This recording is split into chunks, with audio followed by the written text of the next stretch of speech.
ಇವತ್ತು ಪ್ರಮುಖವಾಗಿ ಧರ್ಮಸ್ಥಳದಲ್ಲಿ ಗಮನಿಸ್ತಾ ಇದ್ದೀವಿ. ಯಾಕಂದ್ರೆ ಎಲ್ಲರ ಚಿತ್ತ 13ನೇ ಪಾಯಿಂಟ್ ನತ್ತ ಇರೋದ್ರಿಂದಾಗಿ ಆಪರೇಷನ್ ಅಸ್ಥಿಪಂಜರ ಅನ್ನುವಂಥದ್ದೆಲ್ಲ ಬಹಳಷ್ಟು ಗಮನಾರ್ಹ ಆಗಿರುವಂತದ್ದು. ಈಗಾಗಲೇ GPR ಬಂದಿದೆ, ಎಲ್ಲವೂ ಕೂಡ ಶೋಧ ಸಾಧ್ಯತೆ ಆಗ್ತಾ ಇರುವಂತದ್ದು, ಅಲ್ಲಿ ಆರಂಭವೂ ಕೂಡ ಆಗಿದೆ ಅನ್ನುವಂಥ ಒಂದಿಷ್ಟು ಮಾಹಿತಿ ಲಭ್ಯವಾಗ್ತಾ ಇದೆ. ಯಾವ ರೀತಿಯಾದಂತಹ ಕಾರ್ಯಾಚರಣೆ ನಡೀತಾ ಇದೆ ಏನನ್ನೋದನ್ನ ಸಂಪೂರ್ಣವಾದಂತ ಬ್ರೇಕಿಂಗ್ ಕೂಡ ಇದೆ, ಅದನ್ನು ಕೂಡ ನಾವು ಗಮನಿಸ್ತಾ ಹೋಗೋಣ. ಧರ್ಮಸ್ಥಳದಲ್ಲಿ ಆಪರೇಷನ್ ಅಸ್ಥಿಪಂಜರ ವಿಚಾರಕ್ಕೆ ಸಂಬಂಧಪಟ್ಟ ಹಾಗೆ 13ನೇ ಸ್ಪಾಟ್ ನಲ್ಲಿ ಅಸ್ಥಿಪಂಜರಕ್ಕಾಗಿ ಶೋಧ. ಸ್ಪಾಟ್ 13ರಲ್ಲಿ ಡ್ರೋನ್ ಮೂಲಕ GPR ಬಳಸಿ ಒಂದಿಷ್ಟು ಶೋಧವನ್ನ ಮಾಡಲಾಗ್ತಾ ಇದೆ. ಸ್ಪಾಟ್ 13ರಲ್ಲಿ ಅನಾಮಿಕನ ಎದುರು ಶೋಧ ನಡೀತಾ ಇದೆ. ಯಾಕಂದ್ರೆ ನಿನ್ನೆವೂ ಕೂಡ ಅನಾಮಿಕನನ್ನ ತಂದಿರಲಿಲ್ಲ, ಒಂದಿಷ್ಟು ಟ್ರಯಲ್ ರೀತಿಯಾಗಿ ಒಂದಿಷ್ಟು ಶೋಧವು ಕೂಡ ಆಯಿತು. ಆದ್ರೆ ಇವತ್ತು ಅನಾಮಿಕನ ಎದುರು ಶೋಧ ಮಾಡಬೇಕಾಗುತ್ತೆ. ಹಾಗಾದ್ರೆ 13ನೇ ಪಾಯಿಂಟ್ ನಲ್ಲಿ ಯಾವೆಲ್ಲ ಕಳಬರಹ ಸಿಗಬಹುದು, ಎಷ್ಟೆಲ್ಲ ಬುರುಡೆ ಸಿಗಬಹುದು, ಎಷ್ಟೆಲ್ಲ ಅಸ್ಥಿಪಂಜರಗಳು ಸಿಗಬಹುದು, ಏನೆಲ್ಲ ಬೆಳವಣಿಗೆ ಆಗಬಹುದು ಅನ್ನೋದ್ರ ಬಗ್ಗೆಯೂ ಕೂಡ ನಾವು ಗಮನಿಸಬೇಕಾಗಿರುವಂತದ್ದು. ಹಾಗಾದ್ರೆ 13ನೇ ಸ್ಪಾಟ್ ನಲ್ಲಿ ಯಾವೆಲ್ಲ ಬೆಳವಣಿಗೆ ಆಗುತ್ತೆ?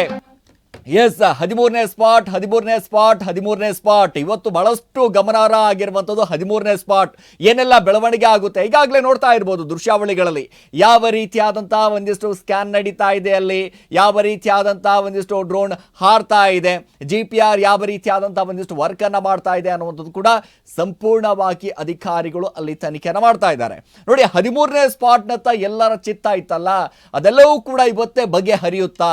ಎಷ್ಟೆಲ್ಲ ಅಲ್ಲಿ ಕಳೆ ಬರಹ ಸಿಗಬಹುದು, ಎಷ್ಟೆಲ್ಲ ಅಸ್ಥಿಪಂಜರಗಳು ಸಿಗಬಹುದು, ಎಷ್ಟೆಲ್ಲ ಅಲ್ಲಿ ಹೂತಿಟ್ಟಿದ್ದೀನಿ ಅಂತ ಹೇಳಲಾಗ್ತಾ ಇರುವಂತ 8 ಶವಗಳ ಬುರುಡೆ ಸಿಗಬಹುದಾ, ಅಸ್ಥಿಪಂಜರಗಳು ಸಿಗಬಹುದಾ, ಇದು ಕೂಡ ಒಂದಿಷ್ಟು ಸಾಕಷ್ಟು ಚರ್ಚೆಗೆ ಎಡೆ ಮಾಡಿಕೊಟ್ಟಿರುವಂಥದ್ದು. ನೋಡಿ, ಈಗಾಗಲೇ ಧರ್ಮಸ್ಥಳದಲ್ಲಿ ಎಲ್ಲರ ಚಿತ್ತ ಅಂದರೆ ಇಷ್ಟು ದಿನಗಳ ಕಾಲ ಒಂದು ಲೆಕ್ಕಾಚಾರ ಆಗಿತ್ತು. ಆದ್ರೆ ಇದೀಗ 13ನೇ ಪಾಯಿಂಟ್ ಬಂದಂತ ಸಂದರ್ಭದಲ್ಲಿ ಇಲ್ಲಿಯ ಲೆಕ್ಕಾಚಾರ, ಇಲ್ಲಿಯ ಟ್ರೈಲರ್, ಇಲ್ಲಿಯ ಪಿಕ್ಚರ್ ಇದೆಯಲ್ಲ, ಕ್ಲಿಯರ್ ಕಟ್ ಆಗಿ ಗೊತ್ತಾಗ್ತಾ ಇದೆ ಏನೆಲ್ಲ ಬೆಳವಣಿಗೆ ಆಗಬಹುದು. ಸೊ SIT ಅಧಿಕಾರಿಗಳು ಬಹಳ ನಿಷ್ಪಕ್ಷವಾದಂತ ಒಂದಿಷ್ಟು ತನಿಖೆಯನ್ನ ಮಾಡ್ತಾ ಇದ್ದಾರೆ. ಕಳೆದ 15 ದಿನ ಆಯಿತು, ಇವತ್ತು ನಿರಂತರವಾಗಿ ಕಾರ್ಯಾಚರಣೆಯನ್ನ ಮಾಡ್ತಾ ಇದ್ದಾರೆ. ಹಾಗಾಗಿ 15 ದಿನ ಕಳೆದರೂ ಕೂಡ ಒಂದು ಬುರುಡೆ ಸಿಕ್ಕಿಲ್ವಾ, ಇಲ್ಲಿ ಒಂದು ಅಸ್ಥಿ ಪಂಜರ ಸಿಕ್ಕಿಲ್ವಾ, ಏನೆಲ್ಲ ಸಿಕ್ಕಿದೆ ಅನ್ನೋದು SIT ಇಲ್ಲಿವರೆಗೂ ಕೂಡ ಅಧಿಕೃತವಾದಂಥ ಮಾಹಿತಿಯನ್ನು ಕೊಟ್ಟಿಲ್ಲ. ಯಾಕೆ? ಈಗಾಗಲೇ ಗೃಹ ಇಲಾಖೆಯವರಾಗಿರ್ಬೋದು, ಪರಮವರಾಗಿರ್ಬೋದು, ಸಾಕಷ್ಟು ಒಂದಿಷ್ಟು ತನಿಖೆಯನ್ನು ಯಾವ ರೀತಿ ನಡೀತಾ ಇದೆ, ಏನು ಕತೆ ಅನ್ನೋದು SIT ಅಧಿಕಾರಿಗಳ ಜೊತೆ ಒಂದಿಷ್ಟು ಚರ್ಚೆ ಕೂಡ ನಡೀತಾ ಇದೆ. ಆದರೆ SIT ಮುಖ್ಯಸ್ಥರಾಗಿರುವಂತಹ ಪ್ರಣಬ್ ಮೊಹತಿ ಅವರ ನೇತೃತ್ವದಲ್ಲಿ ಇವತ್ತು 13ನೇ ಸ್ಪಾಟ್ ಅಗಿಯುವಂತ ಕೆಲಸ ಆಗುತ್ತೆ. ಸೊ ಅಗೆಯೋಕ್ಕಿಂತ ಮುಂಚೆ GPR ನಲ್ಲಿ ಏನಾದರೂ ಒಂದಿಷ್ಟು ಕಾಣಿಸಿಕೊಂಡರೆ, ಕಳೆ ಬರಹ ಸಿಕ್ಕರೆ ಮಾತ್ರ ಕಾರ್ಮಿಕರು ಅಗಿತಾರೆ. ಇಲ್ಲ ಅಂತಂದ್ರೆ ಮುಂದಿನ ಯಾವ್ಯಾವ ಪ್ಲೇಸ್ಗಳಲ್ಲಿ ಏನೇನು ತೋರಿಸಿದ್ದಾನೆ ಅಲ್ಲೂ ಕೂಡ ಒಂದಿಷ್ಟು ಹುಡುಕಾಟ ಆಗಬಹುದು. ಯಾಕಂದ್ರೆ ಪ್ರಮುಖವಾಗಿ ನಾವು ಗಮನಿಸಬೇಕಾಗಿರುವಂಥದ್ದು, ಇದೇ ಸ್ಪಾಟ್ನಲ್ಲಿ 8 ಶವಗಳನ್ನು ನಾನು ಹೂತಿದ್ದೀನಿ ಅಂತ ದೂರುದಾರ ಬಹಳ ಘಂಟಾಘೋಷವಾಗಿ ಬಹಳ ಧೈರ್ಯದಿಂದ ಹೇಳಿದ. ಸೊ ಹಾಗಾಗಿ ಅದ್ರ ಬಗ್ಗೆಯೂ ಕೂಡ ಒಂದಿಷ್ಟು ಚರ್ಚೆ ಆಗುತ್ತೆ, ಏನೆಲ್ಲ ಬೆಳವಣಿಗೆ ಆಗಬಹುದು. ಇವತ್ತು ವಿಧಾನಸೌಧದಲ್ಲಿ ಈ ವಿಚಾರಕ್ಕೆ ಸಂಬಂಧಪಟ್ಟ ಹಾಗೆಯೂ ಕೂಡ ಒಂದಿಷ್ಟು ಪ್ರಸ್ತಾಪ ಆಗಿದೆ ಅನ್ನುವಂಥ ಮಾಹಿತಿ ಲಭ್ಯವಾಗ್ತಾ ಇರುವಂಥದ್ದು ವಿಧಾನಸಭೆಯಲ್ಲಿ. ಯಾಕಂದ್ರೆ ಈಗ ತಾನೇ ಒಂದಿಷ್ಟು ಅಧಿವೇಶನ ಆರಂಭ ಆಗಿದೆ. ಅಧಿವೇಶನ ಸಂದರ್ಭದಲ್ಲೂ ಕೂಡ ಧರ್ಮಸ್ಥಳ ವಿಚಾರಕ್ಕೆ ಸಂಬಂಧಪಟ್ಟ ಹಾಗೆ ಅಲ್ಲೂ ಕೂಡ ಪ್ರಸ್ತಾಪ ಆಗಿದೆ. ನೋಡಿ, ವಿಧಾನಸಭೆಯಲ್ಲಿ ಶೂನ್ಯ ವೇಳೆ ಸಮಯದಲ್ಲಿ ಧರ್ಮಸ್ಥಳ ವಿಚಾರವನ್ನ ಪ್ರಸ್ತಾಪ ಆಗಿದೆ. ಸದನದಲ್ಲಿ ಬಿಜೆಪಿ ಸದಸ್ಯ ಸುನಿಲ್ ಕುಮಾರ್ ಅವರಿಂದ ಪ್ರಸ್ತಾಪ ಆಗಿದೆ. ಧರ್ಮಸ್ಥಳ ಧಾರ್ಮಿಕ ಸಂಸ್ಥೆ ಟಾರ್ಗೆಟ್ ಸರಿಯಲ್ಲ. ನೋಡಿ, ಒಂದಿಷ್ಟು ಯಾವ ರೀತಿಯಾದಂತಹ ಟಾರ್ಗೆಟ್ ಅನ್ನ ಮಾಡಲಾಗ್ತಾ ಇದೆ, ಯಾವ ರೀತಿಯಾದಂತಹ ಟಾರ್ಗೆಟ್ ಅನ್ನ ಮಾಡ್ತಾ ಇದ್ದಾರೆ, ಹೆಸರನ್ನ ಹಾಳು ಮಾಡುವುದಕ್ಕೆ ಹುನ್ನಾರ ನಡೀತಾ ಇದೆ. ಇಲ್ಲಿ ಸಂಪೂರ್ಣವಾಗಿ ನೋಡ್ತಾ ಹೋದ್ರೆ ಇದರ ಹಿಂದೆ ಯಾರ ಕೈವಾಡ ಇದೆ ಅನ್ನುವಂಥ ರೀತಿಯಾಗಿ ಕಾರ್ಕಳ ಶಾಸಕರಾಗಿರುವಂತಹ ಸುನಿಲ್ ಕುಮಾರ್ ಅವರು ನೇರವಾಗಿ ಆರೋಪವನ್ನ ಮಾಡ್ತಾರೆ. ಇದೇ ವಿಚಾರಕ್ಕೆ ಸಂಬಂಧಪಟ್ಟ ಹಾಗೆ ಗೃಹ ಸಚಿವರು ಕೂಡ ಒಂದಿಷ್ಟು ಉತ್ತರವನ್ನ ಕೊಡೋದಕ್ಕೆ ಕೆಲಸ ಮಾಡ್ತಾರೆ. ಪರಮವರಿಂದ ಉತ್ತರ ಆಗಬೇಕು, ಆ ಭಾಗದ ಜನರಿಂದ ದೂರುಗಳು ಬಂದಿದ್ವು, ತನಿಖೆಯನ್ನ ಮಾಡಬೇಕು ಅಂತ ಆದೇಶ ಬಂದಿತ್ತು. ಹಾಗಾಗಿ ನಾವು SIT ಅನ್ನ ರಚನೆ ಮಾಡಿದ್ವಿ. ನೋಡಿ, ತನಿಖೆ ನಡೀತಾ ಇದೆ, ತನಿಖೆ ಪೂರ್ಣ ಆಗಬೇಕು ಅಂತ ಪರಮವರು ಕೂಡ ಹೇಳ್ತಾರೆ. ಸೊ 100 ಗುಂಡಿಗಳನ್ನ ಅಗೆಯೋದಕ್ಕೆ ಆಗೋದಿಲ್ಲ ಇಲ್ಲಿ. ಆದ್ರೆ ಒಂದು ಹಂತಕ್ಕೆ ಹೋದಾಗ ನಾನು ಇದನ್ನ ಮಾಹಿತಿಯನ್ನ ಕೊಡಬಲ್ಲೆ. ನೋಡಿ, ಸುನಿಲ್ ಕುಮಾರ್ ಅವರು ಬಹಳ ಸ್ಪಷ್ಟವಾಗಿ ಹೇಳ್ತಾ ಇರುವಂಥದ್ದು ಏನಪ್ಪಾ ಅಂತಂದ್ರೆ, ನೋಡ್ರಿ, ನಿಜಕ್ಕೂ ಅಲ್ಲಿ ಹೌದು, SIT ಅಧಿಕಾರಿಗಳು ಒಂದಿಷ್ಟು ತನಿಖೆಯನ್ನ ಮಾಡ್ತಾ ಇದ್ದಾರೆ, ಎಲ್ಲವೂ ಕೂಡ ಖುಷಿ ಇದೆ, ಆ ಸ್ವಾಗತಾರ್ಹ ಇದೆ ನಮಗೆ. ಯಾಕಂದ್ರೆ ತನಿಖೆಯನ್ನ ಮಾಡುವಂತಹ ಸಂದರ್ಭದಲ್ಲಿ ನಾವು ಯಾವುದೇ ಕಾರಣಕ್ಕೂ ಒಂದಿಷ್ಟು ಡಿಸ್ಟರ್ಬ್ ಮಾಡುವಂತ ಕೆಲಸ ಮಾಡೋದಿಲ್ಲ. ತನಿಖೆಯನ್ನ ಮಾಡಲಿ, ಅಲ್ಲಿ ಏನ್ ನಡೀತಾ ಇದೆ ಅದನ್ನ ಸತ್ಯಾಸತ್ಯತೆ ಒಂದಿಷ್ಟು ಹೊರಗೆ ಬರಬೇಕು. ಹೌದು, ಹಾಗಂತ ಎಲ್ಲಿ ಬೇಕಾದಲ್ಲಿ ಗುಂಡಿ ಅಗಿಯುವಂಥದ್ದು ಇದೆಯಾ? ಅದು ಕಾನೂನಿನಲ್ಲಿ ಒಂದಿಷ್ಟು ಉಲ್ಲೇಖವನ್ನ ಇದೆಯಾ? ಜಿ ಪರಮೇಶ್ವರ್ ಅವರು ಕೂಡ ಈ ವಿಚಾರಕ್ಕೆ ಸಂಬಂಧಪಟ್ಟ ಹಾಗೆ ಉತ್ತರವನ್ನ ಕೊಡಬೇಕು ಅಂತಂದಾಗ ಪರಮ್ ಅವರು ಕೂಡ ಬಹಳ ಸ್ಪಷ್ಟವಾಗಿ ಹೇಳ್ತಾರೆ, ನೋಡಿ ತನಿಖೆ ಹಂತದಲ್ಲಿದೆ, ತನಿಖೆ ಆದ ನಂತರ ಇದರ ಬಗ್ಗೆ ನಾನು ಮಾತಾಡ್ತೀನಿ ಅಂತ. ಸೊ ಸದನದಲ್ಲಿ ಸಾಕಷ್ಟು ಗದ್ದಲಗಳು ಶುರು ಆಗ್ಬಿಡುತ್ತೆ. ಈ ರೀತಿಯಾದಂಥ ಒಂದಿಷ್ಟು ಟಾರ್ಗೆಟ್ ಅನ್ನ ಮಾಡ್ತಾ ಇದ್ದಾರೆ, ಧಾರ್ಮಿಕ ಕ್ಷೇತ್ರಕ್ಕೆ ಒಂದಿಷ್ಟು ಟಾರ್ಗೆಟ್ ಮಾಡುವಂತ ಕೆಲಸವನ್ನ ಮಾಡ್ತಾ ಇದ್ದಾರೆ. ಈ ರೀತಿ ಮಾಡಿದ್ರೆ ಹೇಗ್ರಿ ಸ್ವಾಮಿ?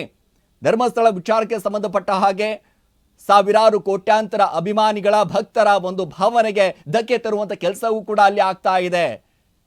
ಶ್ರೀ ಮಂಜುನಾಥ ಅಣ್ಣಪ್ಪ ಸ್ವಾಮಿಯ ಮೇಲೆ ನೂರಾರು ಜನರ, ಸಾವಿರಾರು ಕೋಟ್ಯಾಂತರ ಭಕ್ತರ ಒಂದು ನಂಬಿಕೆ ಇದೆ. ಆ ನಂಬಿಕೆಯನ್ನು ಹಾಳು ಮಾಡುವಂತ ಹುನ್ನಾರ ನಡೀತಾ ಇದೆ ಅನ್ನುವಂಥ ರೀತಿಯಾಗಿ ಇಲ್ಲಿ ಸುನಿಲ್ ಅವರು ಕೂಡ ಒಂದಿಷ್ಟು ಆರೋಪವನ್ನ ಮಾಡ್ತಾರೆ. ಅದೇ ವಿಚಾರಕ್ಕೆ ಸಂಬಂಧಪಟ್ಟ ಹಾಗೆ ಪರಮ್ ಅವರು ಕೂಡ ಒಂದಿಷ್ಟು ಉತ್ತರವನ್ನ ಕೊಡ್ತಾರೆ. SIT ತನಿಖೆಯನ್ನ ನಡೀತಾ ಇದೆ, ತನಿಖೆ ಹಂತದಲ್ಲಿ ಎಷ್ಟೆಲ್ಲ ಬುರುಡೆ ಸಿಕ್ಕಿದೆ, ಏನ್ ಕತೆ ಅಂತ ಸುನಿಲ್ ಅವರು ಕೂಡ ಪ್ರಶ್ನೆ ಮಾಡ್ತಾರೆ.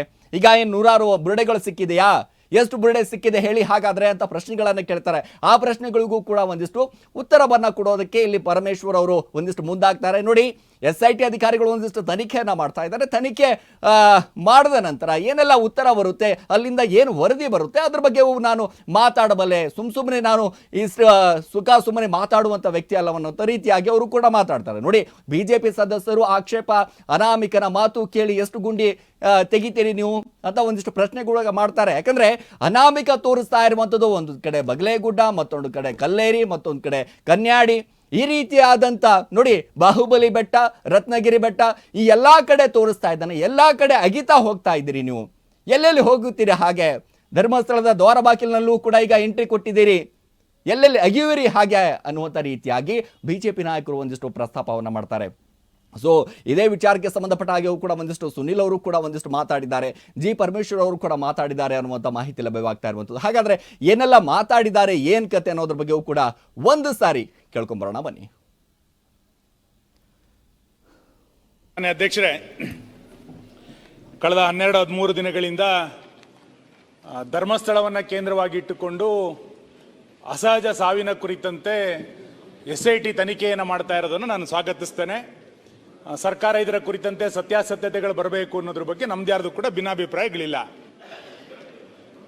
ಆದರೆ ತನಿಖೆಯ ನೆಪದಲ್ಲಿ ಹಿಂದೂ ಧಾರ್ಮಿಕ ಕ್ಷೇತ್ರಗಳನ್ನು ಅವಹೇಳನ ಮಾಡುವಂಥ ಪ್ರಕ್ರಿಯೆಗಳು ನಿರಂತರವಾಗಿ ಕಳೆದ ಕೆಲವು ದಿನಗಳಿಂದ ನಡೀತಾನೆ ಬಂದಿದೆ. ಇವತ್ತು ಸಾಮಾಜಿಕ ಜಾಲತಾಣಗಳಲ್ಲಿ ಮತ್ತು ಕೆಲವರು ಕೊಡ್ತಾ ಇರುವಂಥ ಹೇಳಿಕೆಗಳನ್ನು ನೋಡಿದಾಗ ಇಡೀ ಧರ್ಮಸ್ಥಳವನ್ನು ಟಾರ್ಗೆಟ್ ಮಾಡಿರುವಂಥ ಪ್ರವೃತ್ತಿ ಬೆಳೆದಿರುವಂಥದ್ದು ನಮ್ಮೆಲ್ಲರ ನಂಬಿಕೆಗಳ ಮೇಲೆ, ನಮ್ಮೆಲ್ಲರ ಶ್ರದ್ಧೆಯ ಮೇಲೆ ದೊಡ್ಡ ಆಘಾತವನ್ನು ಇವತ್ತು ನಿರ್ಮಾಣ ಮಾಡಿದೆ. ಆರಂಭದಲ್ಲಿ ಅನಾಮಿಕ 5 ಗುಂಡಿ, 6 ಗುಂಡಿ, 10 ಗುಂಡಿ, 13 ಗುಂಡಿ ಅಂತ ಹೇಳಿ ಇವತ್ತು 15-16 ಗುಂಡಿಗಳನ್ನು ತೆಗೆದರೂ ಕೂಡ ಏನೂ ಸಿಕ್ಕಿಲ್ಲ ಅನ್ನುವಂಥದ್ದು ಮೇಲ್ನೋಟಕ್ಕೆ ಗೊತ್ತಾಗಿದೆ. ಹಾಗಾಗಿ ರಾಜ್ಯ ಸರ್ಕಾರಕ್ಕೆ ನಾನು ನಿಮ್ಮ ಮುಖಾಂತರ ಆಗ್ರಹವನ್ನು ಮಾಡುವಂಥದ್ದು, ರಾಜ್ಯದಲ್ಲಿರುವಂಥ ಊಹಾಪೋಹಗಳಿಗೆ ನೀವು ತೆರೆ ಎಳಿಬೇಕು. SITಯ ತನಿಖೆ ಯಾವ ಹಂತಕ್ಕೆ ತಲುಪಿದೆ, ತನಿಖೆ ಇನ್ಯಾವುದೋ ದಿಕ್ಕಿನ ಕಡೆಗೆ ಹೋಗೋದಕ್ಕಿಂತ ಮುಂಚೆ ಇನ್ಯಾರೋ ಬಂದು ಹೇಳ್ತಾರೆ ಎನ್ನುವ ಕಾರಣಕ್ಕೆ ಎಷ್ಟು ಗುಂಡಿಗಳನ್ನು ಕೂಡ ತೆಗಿಲಿಕ್ಕಾಗಲ್ಲ.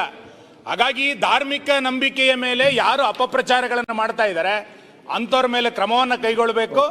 ಧರ್ಮಸ್ಥಳದ ಪಾವಿತ್ರ್ಯತೆಯನ್ನು ಕಾಪಾಡಲಿಕ್ಕೆ ಸರ್ಕಾರ ಎಚ್ಚರಿಕೆಯನ್ನ ಕ್ರಮವನ್ನು ಕೈಗೊಳ್ಳಬೇಕು ಅನ್ನುವಂಥ ಹಿನ್ನೆಲೆಯಿಂದ ಈ ತನಿಖೆ ಎಲ್ಲಿಯ ತನಕ ಬಂದಿದೆ ಅನ್ನುವಂಥದ್ದನ್ನ ಮಾನ್ಯ ಗೃಹ ಸಚಿವರು ತಕ್ಷಣ ಒಂದು ಹೇಳಿಕೆಯನ್ನು ಬಿಡುಗಡೆ ಮಾಡಬೇಕು ಅಂತೇಳಿ ನಾನು ಸರ್ಕಾರವನ್ನು ಆಗ್ರಹಿಸ್ತೇನೆ.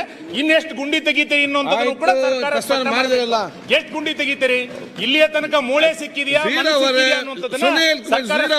ನಾನು ಹೇಳಿದ್ದೆ, ನಾನು ಡೀಟೇಲ್ಸ್ ಚರ್ಚೆ ಕೊಡ್ತೇನೆ ಅಂತೇಳಿ ಈಗಲೇ ಅರ್ಜೆಂಟ್ 1 ನಿಮಿಷ ಅಂತ ಹೇಳ್ತೀರಿ.